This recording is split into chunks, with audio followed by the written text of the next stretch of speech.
Hello मेरे प्यारे friends. आज हम सोलो लिविंग एनिमे का सीजन 2 की 12 नंबर एपिसोड एक्सप्लेन करने वाले हैं।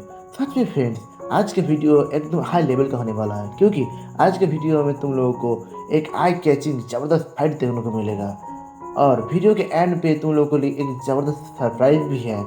तो ज़रूर से ज़रूर वीडियो को तुम लोग एंड तक वॉच करना। एंड मेरे क्यूट फ्रेंड्स, तुम लोग मेरा ये प्यारा सा चैनल के साथ बने रहना। चलो शुरू करते हैं आज का वीडियो। तो अगले एपिसोड में हम लोग देखे थे कि यहाँ पर एक से एक हंटर जितने सारे थे वो सारे के सारे यहाँ पर फंस चुके थे, और तभी अचानक उन लोगों की शेडो से शेडो ऑडियर बाहर निकल के उन एंड के साथ लड़ने लगते हैं। उसके बाद एग्रिस टैंक्स, आयरन और टास्क भी वहाँ पर लड़ने लगते हैं, और तभी बेग सोचते ये लोग आखिर है कौन।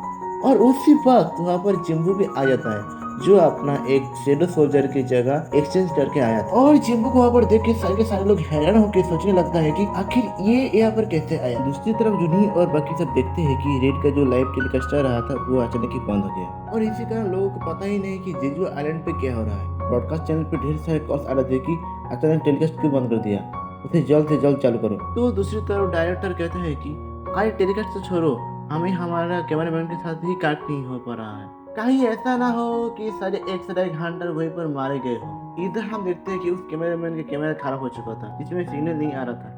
जिम्बू अब आर्यन को माना रिलीज करने को कहता है, जिसके कारण उसकी तरफ सारी एंड्स आने लगता है। फिर एग्रिस के साथ बाकी सब शेडो सोल्जर मिल के उन चींटियों के ऊपर हमला कर देता है और उन्हें मारने लगता है। दूसरी तरफ टास्क अपनी जादू से बाकी हंटर्स की रक्षा कर रहा था। सारे हंटर्स तो कंफ्यूज हो गए थे, आखिरकार ये हो क्या रहा है और जिम्बू यहाँ पर कैसे आ गया।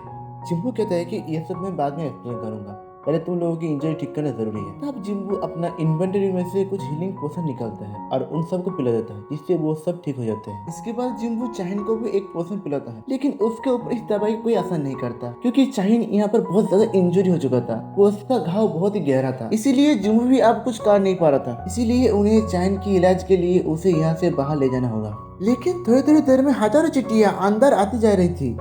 इधर तो गानी परेशान होता जा रहा था, क्योंकि आइलैंड पे किसी भी हंटर के साथ वो कनेक्ट नहीं हो पा रहा था। और जब से वो ब्लैक कैन इन लोगों के सामने आया था, तब से इन लोगों की लाइव टेलीकास्ट भी रुक गया था। गानी खुद को कोसता है कि अगर वो इतना बूढ़ा ना होता तो वो भी उन लोगों के साथ वहाँ पर लड़ने जा पाता। तो इसीलिए वो प्रे करता है कि उसके सारे हंटर्स वहाँ पर सही सलामत रहे। इधर जीना गुस्सा कर रही थी कि अब तो उनका टीवी पूरा बंद हो चुका है, इसीलिए वो गुस्से में अपने रूम में चली जाती है। इधर रेजी अपना जापानी चेयरमैन को बता रहा था कि गोतो का सिग्नल अचानक ही काट हो गया था। इसके मतलब उस ब्लैक एंड के साथ लड़ाई में गोतो का डेथ हो चुका है और हंटर का भी कोई आता पता नहीं है। जो सुन के चेयरमैन को बिल्कुल भी यकीन नहीं आ रहा था कि गोतो जैसे इतना पावरफुल एक रैंक हंटर भी मारा गया। इधर एग्रिस और आयरन बहुत अच्छे लड़ रहे थे, लेकिन जो मामूली शेडो सोल्जर थे उन्हें थोड़ा बहुत तकलीफ हो रहा था लड़ने में। जिम्बू अब जो एंड मार गए थे उन्हें भी अपना शेडो आर्मी में शामिल करना चाहता था, लेकिन ये काम करने के बाद उसके ये बार के बारे में सबको पता चल जाएगा, जो जिम्बू नहीं चाहता। जिम्बू अब बाकी हंटर्स को कहता है कि यहाँ पे बहुत खतरा है, तो अब आप लोगों को यहाँ से जाना चाहिए। टास्क आप लोगों के लिए रास्ता सब करता रहेगा, आप लोग टास्क के पीछे ही रहना। जिम्बू उन सबको यह भी कहता है कि इस वक्त आप लोग जो देखने जा रहे हो उसके बारे में बाहर किसी को कुछ मत कहना। जिम्बू अब उन चींटियों के बीच में जाके उन्हें भी आरआईएस कहकर शेडो सोल्जर बनाना ही वाला था, तभी उसे एक पावरफुल ऑरा महसूस होता है और वो एंड किंग वापस आ गया था, जिसे देख के विक कहता है कि ये एंड वापस आ गया, इसका मतलब इसने गोतो को मार दिया।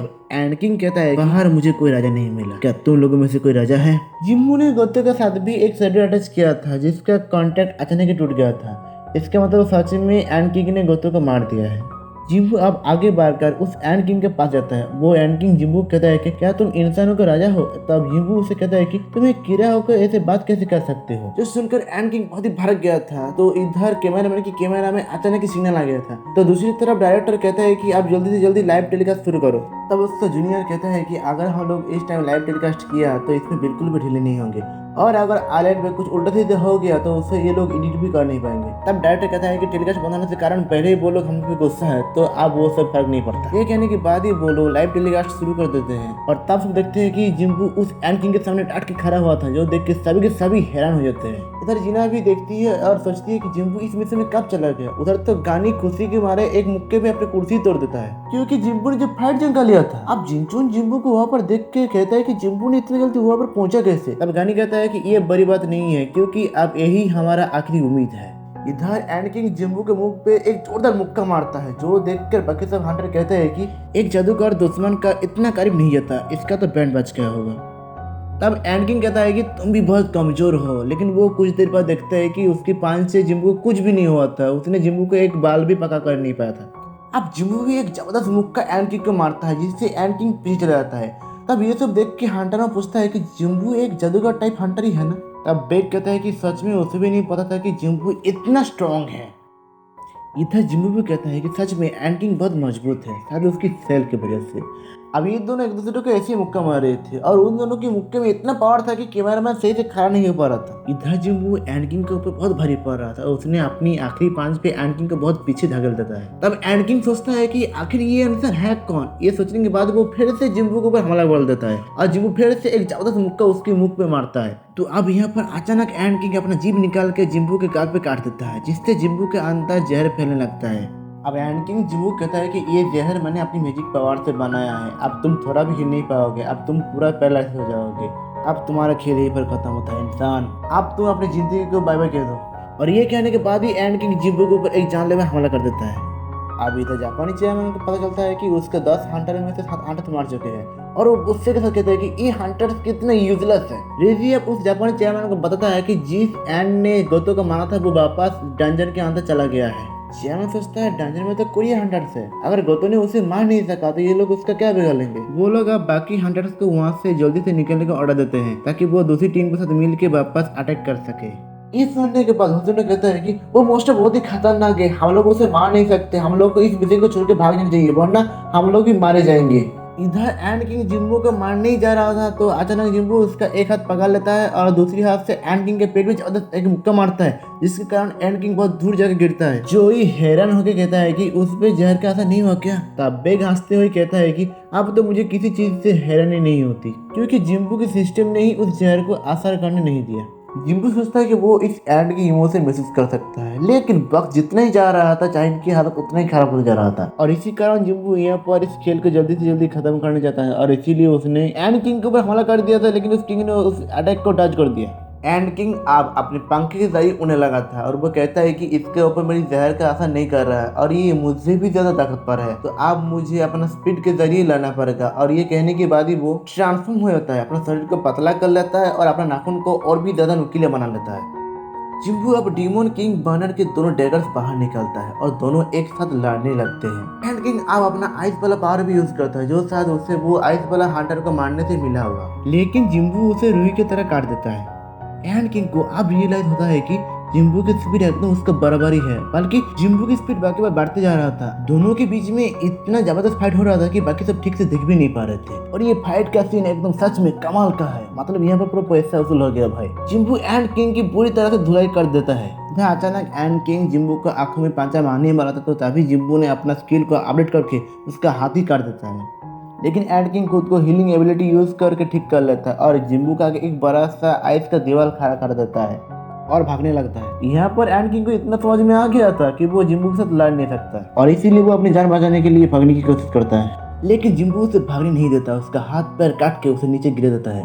तब एंड किंग सोचता है कि ये इंसान आखिर है कौन और वो अपनी सेना को हमला करने के लिए ऑर्डर देता है।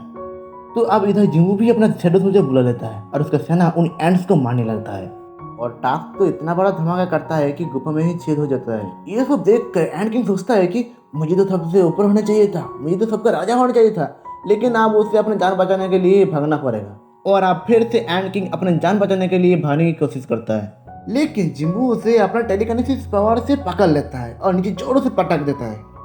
अब एंड किंग एक कीड़ी की तरह रेंगने लगता है। जिम्बू अब अपना ड्रैगन से लेकर उसके पास जाता है और उसका टुकड़े टुकड़े करके एंड किंग को मार देता है। अब एंड किंग को मारते हुए देखकर बाकी सब एंड्स इधर उधर अपनी जान बचाने के लिए भागने लगता है। जिम्बू अब भाग के चाइन के पास जाता है, जिसका ऑरा ऑलमोस्ट खत्म ही हो गया था। जोई कहता है उनका हेलीकॉप्टर बाहर ही खड़ा है, उन्हें यहाँ बाहर चलना चाहिए। अब जिम्बू कहता है कि नहीं, उतनी देर में शायद चाइन जिंदा नहीं बचेगा। ये कहने के बाद जिम्बू एक एलिगेटर ऑफ लाइफ का बोतल निकालता है, जिससे उसने अपनी माँ को ठीक किया था। जिम्बू वो बोतल चाइन को पिला देता है, लेकिन चाइन के ऊपर इसका भी कोई असर नहीं करता, क्योंकि चाइन बहुत ही कमजोर हो चुका था। जिम्बू को अब समझ में नहीं आ रहा था कि वो करे क्या, बाहर जाने के वक्त नहीं है और शैडो एक्सचेंज भी वो 3 घंटे में एक बार ही कर सकता है। और तो और उसे ये भी नहीं पता कि वो शैडो एक्सचेंज करके चाइन को अपने साथ टेलीपोर्ट कर पाएगा कि नहीं। वो सोचने लगता है कि चाइन को बचाने का कोई ना कोई तरीका होगा और कुछ देर बाद उसे एक आइडिया आता है और ये एपिसोड यहीं पर खत्म होता है। तो अब है सरप्राइज की बारी। क्वेश्चन नंबर 1, जिम्मू ने उन मरे हुए चींटियों को अपने शैडो सोल्जर में शामिल करने के लिए उनके बीच में आके क्या कहा था? सेकंड क्वेश्चन, एंडगेम की जगह पे जो जहर था उस जहर को उसने कैसे बनाया? तो ही मेरे प्यारे फ्रेंड, तुम लोगों में से जो भी मैं इन सवालों का सही से और पहले जवाब देगा उसकी कमेंट को मैं पिन कर दूंगा और जिसकी कमेंट पे सबसे ज्यादा लाइक आएगा उस चैनल के बारे में मैं अपने अगले वीडियो में बताऊंगा। तो हे फ्रेंड्स, अब देरी मत करो, जल्दी से जल्दी एक कमेंट करो और चाइन जिंदा बचेगा कि नहीं ये जानने के लिए अगले वीडियो जरूर देखना जो इस सीजन का लास्ट एपिसोड होने वाला है और मैं जल्दी वो एपिसोड लेकर आऊंगा। और थैंक्स फॉर वॉचिंग। एंड अगर आप लोगों को मेरा वीडियो अच्छा लगता है तो लाइक करो, कमेंट करो, शेयर करो और सब्सक्राइब करके मेरा ये प्यारा सा चैनल के साथ बने रहो ऐसे ही अच्छे वीडियो देखने के लिए। तो आप जल्दी मिलते हैं अगले वीडियो पे, तब तक के लिए तुम सब अच्छे रहना, खुश रहना और प्यार से बोलो राधे राधे और बाय बाय, सी यू।